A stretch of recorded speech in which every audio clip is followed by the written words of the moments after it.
electrical problems there. The engine suddenly cut out, and they were able to get it back to the pits, change some of the electrical ancillaries and get it running again on full song. But certainly doesn't spell good news for either of those two. Bozell lost several laps, and we'll check out and keep my eyes open here to see whether that was Herta in trouble as well. Okay, we're on board. Yes, it is. He's into the pit lane right now. Aha, so Brian Herta is in trouble. We're on board with Gilles de Ferran at the moment, who's not in trouble, but Brian Herta definitely is, and there was the car that was making so much noise the last time he came past us. So although they refuel and do tyres, they do that first just to make sure it's done if they are able to send him back out, but then you'll begin to see the engine covers being taken off and some work being done to try and cure the problem. Now he's staying in the car at the moment. It certainly did sound very similar to the problem that afflicted Raoul Bozell, and he's now explaining exactly what he felt, and they can start taking the bodywork off and going to work on this Ford Cosworth engine in the back of his Reynard. Disappointing for Herta, who's been running consistently in the top 10 so far here today. Where's teammate Bobby Rahal at the moment? He's in 8th place, so Bobby's still out there, still enjoying himself in this 500 miler. There he is, on board with Bobby as we speak. And remember, he led at Michigan earlier on this year, but he suffered a big accident against the wall himself. And he's just pacing himself a little bit at the moment. I think good to see Rahal inside the top 10, very much on the lead lap.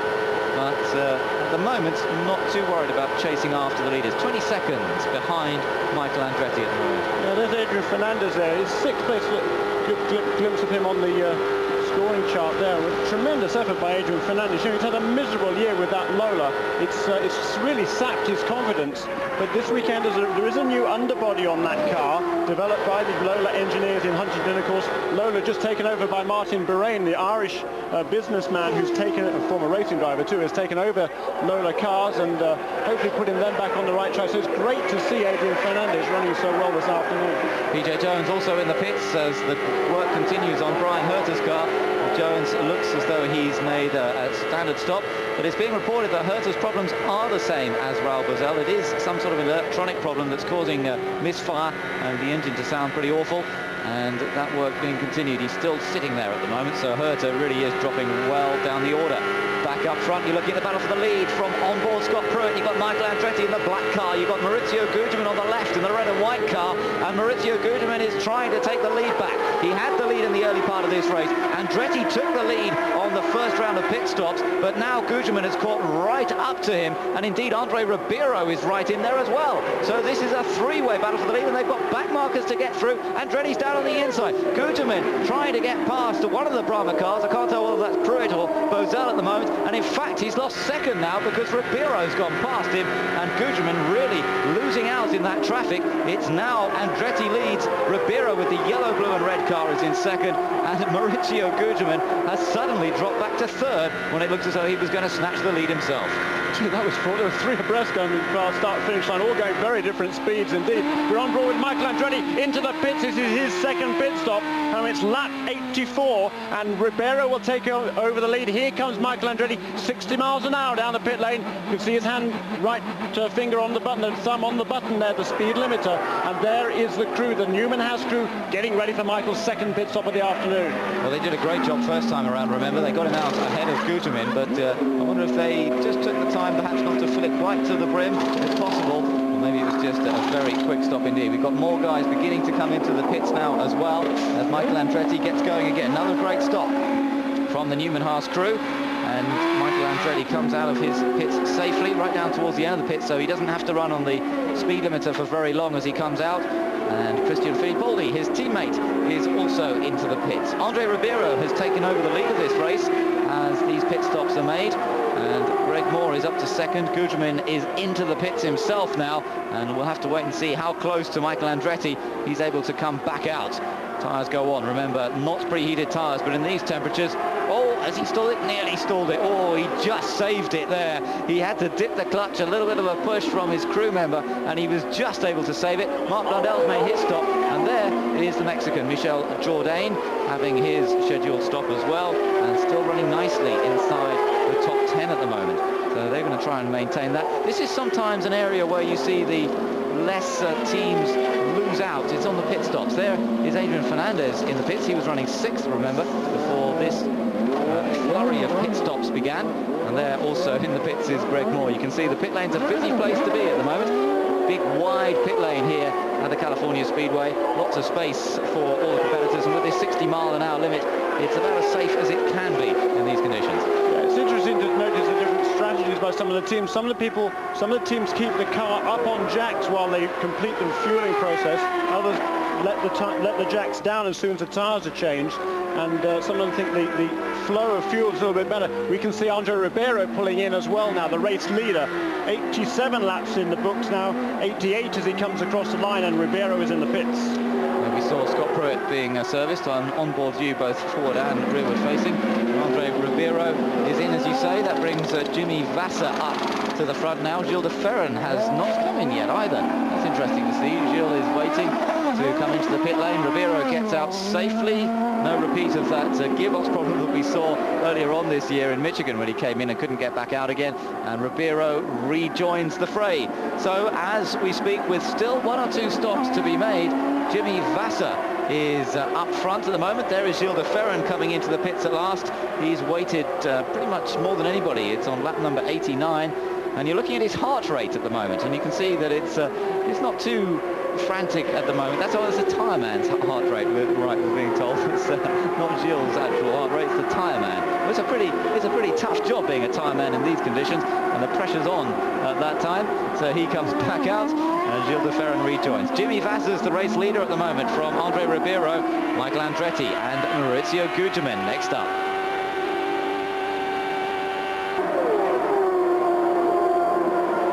Ribeiro's lapping in 32.1 seconds at the moment and pulling away from Michael Andretti. But down in the pits, Guy, I think you've got some news about the tyre situation. Well, yeah, I just spoke to Steve Horn, owner of the Tasman team, of course, Ribeiro that's leading, but in a Reynard, these are the Firestone tyres that came off Adrian Fernandez's car. He said they're not really suffering from any blistering, although they are seeing a few spots and marks on these Firestone tyres, but they said they're not really causing any handling problems at this point, and it's something that can be adjusted with a little adjustment in the air pressure. Back to you, Ben. Thanks, Guy. Well, that's something that they're going to have to work on throughout the course of the afternoon, with the several sets of tyres on the cars as they change, and just a tiny fractional tyre pressure differences can make a vast difference to the handling of the car and to the safety of the car as well. Christian Fittipaldi's got himself up to 10th place now, so he's working quite well. His teammate Michael Andretti in 2nd position. Christian is a lap down in actual fact, in 10th place, just ahead of Michel Jourdain Jr. Run down the leaderboard, shall we? Ribeiro had in the lead. He's got 3.7 seconds last time around. There is Jimmy Vasser. He's in 7th place. So Andretti 2nd, Gugelmin right behind him in 3rd. Then a bit of a gap back to Greg Moore. Then Mark Blundell, Adrian Fernandez, the Lola driver, in 6th position. There we are on board with Jimmy Vasser in 7th. He's actually just overtaking. He's pulling away a little bit now from Bobby Rahal as he laps the car there of Dennis Vitolo. Rahal is in 8th, de Ferran 9th, and he is the last guy on the lead lap. Then it's Christian Fittipaldi, Michel Jourdain Jr., PJ Jones, a great run for the Toyota there of Dan Gurney's team. PJ is the only guy this year who's run all the races that hasn't scored a point, and he really deserves a few. All the other Toyota guys have been around at the right time at the finish to pick up some points here and there, and PJ Jones hasn't been in that position, but he's 12th already and doing an extremely fine job for the Castrol jockey team. Sad to see where Jourdain's dropped down to, isn't it? He's down to 11th place now. He was right up there with the front runners earlier on. And we're just hearing that Jimmy Vasser's been one of the ones who's suffered with blistering tyres, and that's why he's dropped back. Remember, he was run up front with Gugelmin and Andretti earlier on, but he's been having troubles with blistering tyres. So Vasser now is down to 7th place. Meanwhile, down in the pits, Guy, I think you've caught up with Brian Herter. Brian High-Speed Herter, as we like to refer to him. Brian, that elusive victory is still going to elude you. What went wrong on a mechanical problem, obviously, today pulled you up, but what exactly was it? Well, I don't know exactly. It was something inside the engine. I started losing power. We changed the electronics, the things that we could change quickly. None of that brought it back, so, you know, it was going to blow up, I think, if we kept running, so we had to stop. How's the heat affecting things out there? You know, surprisingly, I was pretty comfortable. We put an air duct inside my car, and I had a new drink bottle system I never used, and I thought it was great. I never had all those gizmos, and they kept me nice and cool. I felt good, and I still do. You know, I could have gone 500. Talking of gizmos, one of the most important gizmos on the car is the tires. We understand the Firestone guys are suffering a little bit. You're running on the Goodyears. Did you have any problems in the long runs? You know, no. My tires were really consistent. The only problem I had is that my car wasn't real real good in traffic yet. So we were working on that. By myself, I was good. In traffic, I was struggling. But consistency was there, and the tires were very good. Brian, we look forward to seeing you again in 1998. Thank you. Thanks, Guy. Well, Brian Herd, a disappointing retirement from this race. Interesting how he was talking about the handling of the car in traffic, though, and of course that's always such a major factor. It's no good having the fastest car out there if, when you get amongst these slightly slower cars, suddenly the handling of the car goes all wrong, Jeremy. And that's something they'll be trying to work out all the way through the race. Yeah, the consistency of the car is so important. It's you know, it's a mental game out there for the drivers, particularly in this heat, in intense concentration. You do tend to use up an awful lot of body fluid. So there was Brian talking about the drinks bottle system in his car, but you know, looking after the tyres is as important as looking after yourself. And it's interesting that Michael Andretti, was that Michael Andretti pulling off into the pit lane? Lap 101, it is Michael Andretti into pits. That's got to be an unscheduled stop. That's rather earlier. He was last in on lap, when was it, 84, I'm looking back on my chart, so that's only 16 laps to go. That's way too early for Michael Andretti to be making a scheduled stop. Well, we've got a report there's a possible overheating problem for Michael Andretti. You saw him flick his visor up as he came down the pits. That's not a good sign. It looks as though there is some sort of trouble with this car. Remember, he was flying in the Michigan, the US 500 earlier on this year, and they had a transmission problem on that occasion. Now, it may just be it's overheating, and they had some rubbish in the ducts at the side there, and therefore the cooling air could not get through to the radiators properly. The crew probably were just able to hook that out and send him back out again, but of course that's dropped Michael Andretti well down the order, having to stop under green flag conditions.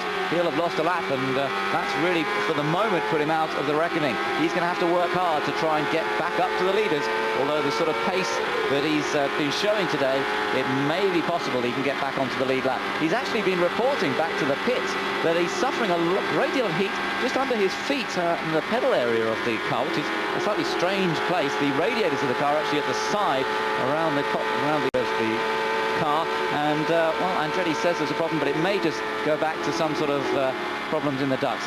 Down in the pits though, Guy, I think you caught up with another man who's out of the race. I seem to be catching up with a bunch of dejected people. Obviously Raul a little bit dejected, a short day for him, an electrical problem. We just spoke to Brian Herter. He seems to have had the same problem. Do you think it's the heat or something to do with the Fords possibly? No, I don't know. It's electrical. I don't think anything wrong with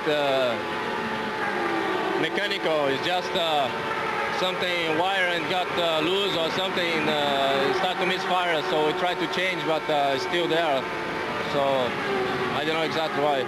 This season for you, Raul, has been up and down. Can you tell us what your plans are for 1998? I really don't know. Like I said, it's up in the air.